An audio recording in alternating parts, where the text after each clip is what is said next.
but seriously, if you go into a Best Buy, for instance, now, and go to their personal, I don't know what the category is, the exact terminology, but it's not cell phones, but you can get, your watch. Well, you can get the internet on your watch. Yeah. If I can get the internet on my watch, I can talk. I can do telephone calls from my watch. Okay, so there's that. I also saw recently that you can get a Ring with all of the technology in it as well. Yeah, it comes in a cereal box. It's a decoder ring, right? It's seriously, if you have a key card, right, all of the data that causes the key card to operate the lock can be put in a ring. Put into these little rings, so you don't carry a wallet and a card anymore. You just carry a ring, and you run the ring where you would normally run the key card, and unless it's like a swipe, right? That might be a little bit more challenging. But who uses swipe cards nowadays? Like, they're not that common anymore. Well, I have. You know what? I can't remember the last time I swiped a card. But here's another thought about technology and communications. We all know and love the name Elon Musk. He is beta testing now a network of satellites. My son-in-law is a huge nerd when it comes to the latest technology and computers and all that. That anywhere in the planet you can have 150 gigabytes down and 150 gigabytes up. I may have that number wrong, but the price is $150 a month right now and $800 for the install. And he is 74,000 on the list, which sounds like a lot, but they're putting them up like crazy. And there's going to be a whole network of these satellites in low orbit over the Earth that have a lifespan of 6 to 7 years. That they've already got thousands of these, and this part of Canada is going to be included in this test, and he wants to be on board because that will revolutionize people's ability to work from home, play games online, communicate. I mean, just think of what you could do with 150 megabytes up and down. Well, just the internet has been revolutionary. That has been huge. It has been huge, and cell phones. I mean, how many people do you know that have regular landlines now? I mean, I know they're out there. Yeah. But I'm not sure that I know. I may know one or two people that do. I could have one. I still have the line. But we gave it up because we were paying for it, never using it because everybody had cell phones. So I pay for cell phones and a landline. Yeah, that's fair. And even that, it's like a high-tech walkie-talkie. Like, if I'm sitting downstairs at the table and Mom says, tell the kids it's supper, I can text them. Right. I don't even have to raise my voice. My dad used to walk to the bottom of the stairs and holler, supper time, and we'd all come tumbling down the stairs. And some cell phone models operate like a walkie-talkie. Yeah. With other phones that are on your personal sort of network. One of the things I've often wondered, because you have GPS on your cell phone and Google Maps and so on, can you put that in a private plane and use that as your navigational aid? I don't know. I don't know how well the cell phones operate at certain altitudes. Well, I do know at under 3,000 feet they do. Yeah, they would under 3,000 feet, but I don't know at 30,000 feet. I'll tell this story real quick. About 2 or 3 years ago, I took my wife up with a friend of mine called Greg, who had a private plane, and we rented it from him and his plane for an hour, and we flew around Ottawa. And I had told my wife, she said, yeah, I'll go with you. So the kids got it for me for Christmas. They gave me the money for it. So we took off in the airplane, and I forgot to tell her that in February you can still have turbulence, because it's not so much whether it's hot or cold, it's a temperature differential between different surfaces.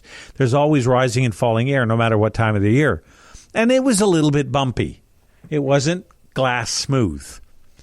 And we got up there, and I'm having a ball. She's in the back, and she's using her cell phone, texting away on Facebook, oh, my God, I'm going to die. Where's the parachute? Get me out of these things.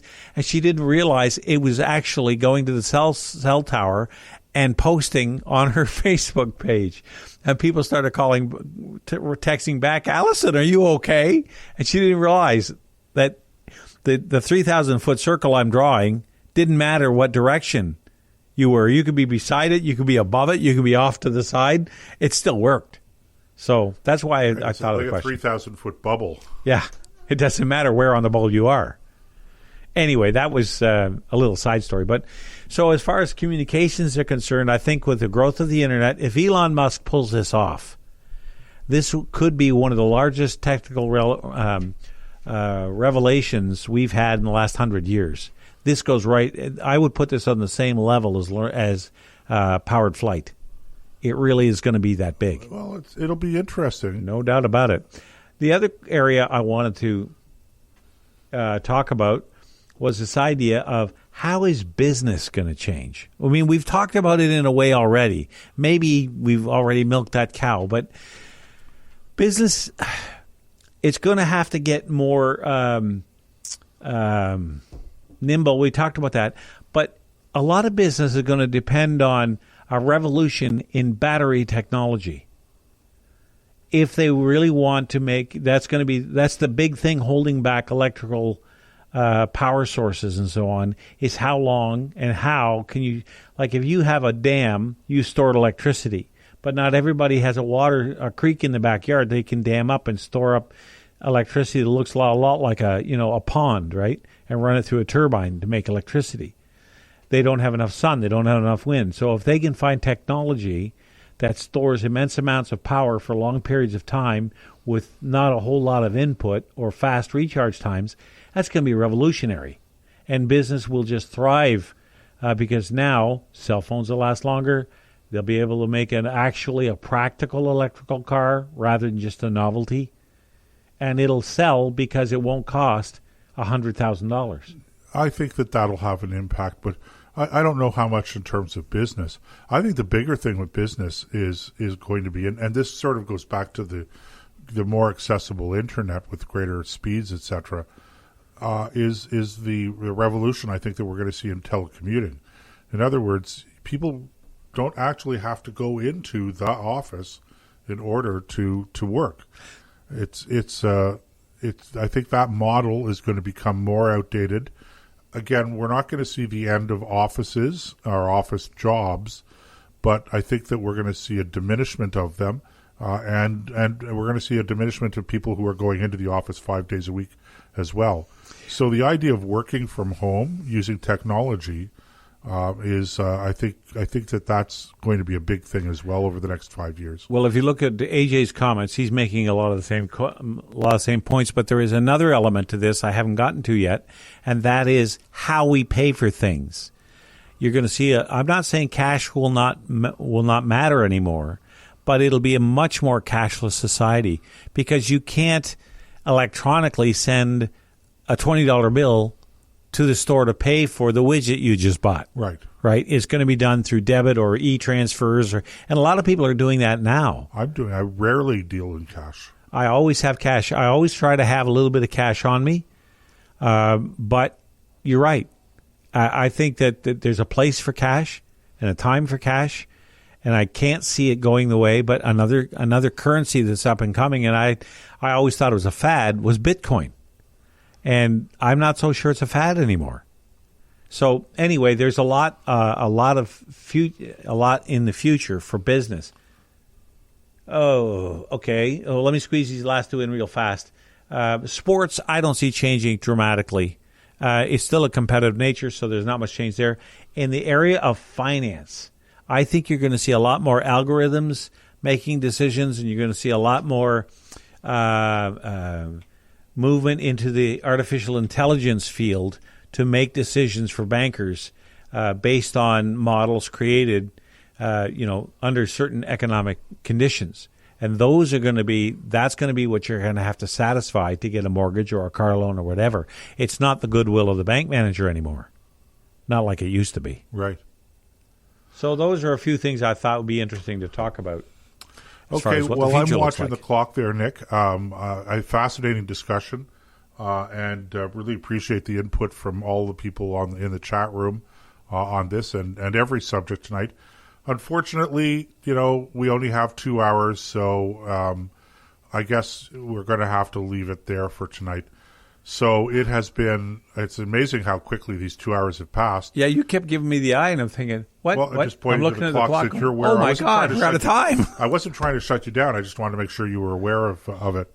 Anyway, ladies and gentlemen, thanks for joining us. If you listen to the live show, it's always great to have you. If you're listening to the podcast, it's great to have you listening as well. Don't forget to check out our previous podcasts. And don't forget, whether you're listening live or you're listening to the podcast, don't forget to share with your friends, neighbors. We love to have more listeners. The more listeners we have, the better the happier it is. We are. Well, and not just that, the smarter the world is. Well, that's the most. We're improving the world's IQ 1 point at a time. At least that's the story that we're sticking with. All right. With that said, we'll wish you all good night. Ubiqueritas sed amor, Deus sibi est. Good evening. God bless. Don't let anything disturb your peace, and may have a fair wind and a following sea.